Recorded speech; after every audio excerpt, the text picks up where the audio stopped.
Bonsoir à tous, bienvenue à ce flash d'information. La campagne pour les législatives en Côte d'Ivoire a démarré depuis hier. Les candidats et leurs équipes investissent le terrain à la conquête d'électeurs. Ce samedi 27 février, deuxième jour de campagne électorale.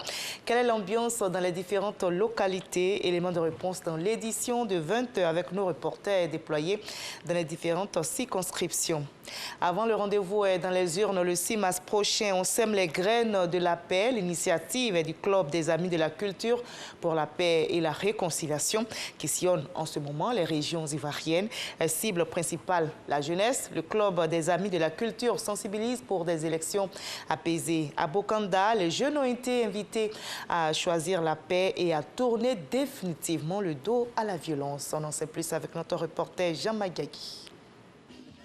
La caravane pour des législatives apaisées marque une escale à Bokanda, dans le Nzi. La localité a subi en octobre 2020 les manifestations liées à l'appel à la désobéissance.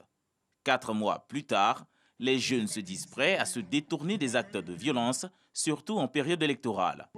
Le symbole de cette volonté, c'est l'engagement pris par ces deux jeunes, l'un autochtone et l'autre allochtone, prône l'unité et la fraternité à la grande satisfaction du représentant de Kwadio Konan-Bertin, ministre de la Réconciliation nationale. Élection Tunyaga, Tuegawa. Un message conçu pour tous les jeunes. Cette caravane est faite dans le sens d'aller à la paix et à la réconciliation. Le ministère de la Réconciliation sera toujours aux côtés de tous ceux qui s'engagent pour la paix. Au nom du préfet de département de Bokanda, le sous-préfet se réjouit de ce cadre de sensibilisation. Pour lui, cette rencontre vient appuyer leurs efforts quotidiens.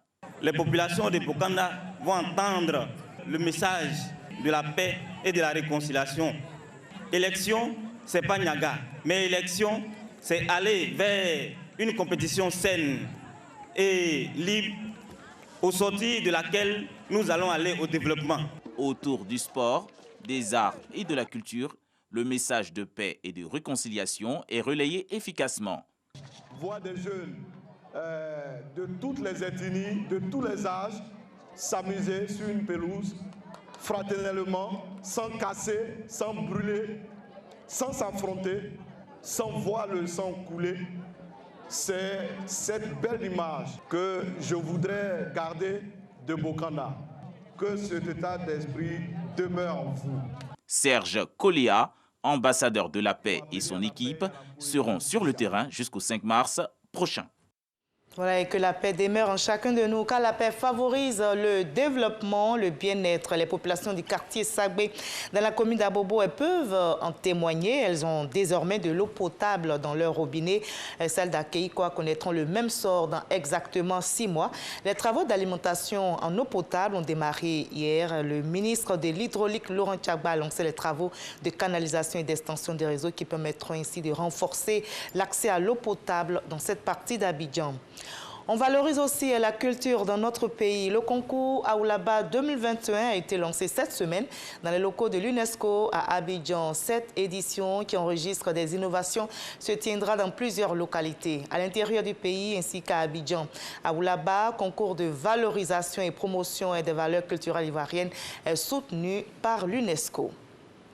On a appris la bonne nouvelle ce samedi. Au Nigeria, les 42 otages qui avaient été capturés la semaine dernière ont été libérés aujourd'hui.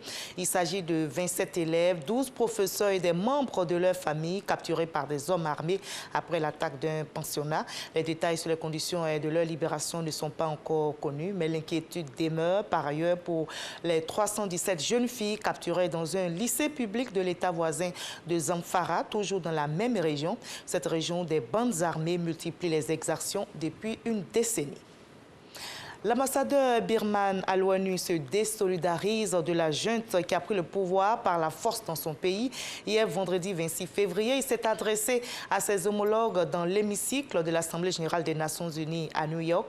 Il a non seulement dénoncé la junte et ses exactions, il a aussi appelé à plus de soutien de la communauté internationale. Il a été applaudi et encouragé par les États-Unis, l'Union européenne ainsi que l'Organisation de la coopération islamique.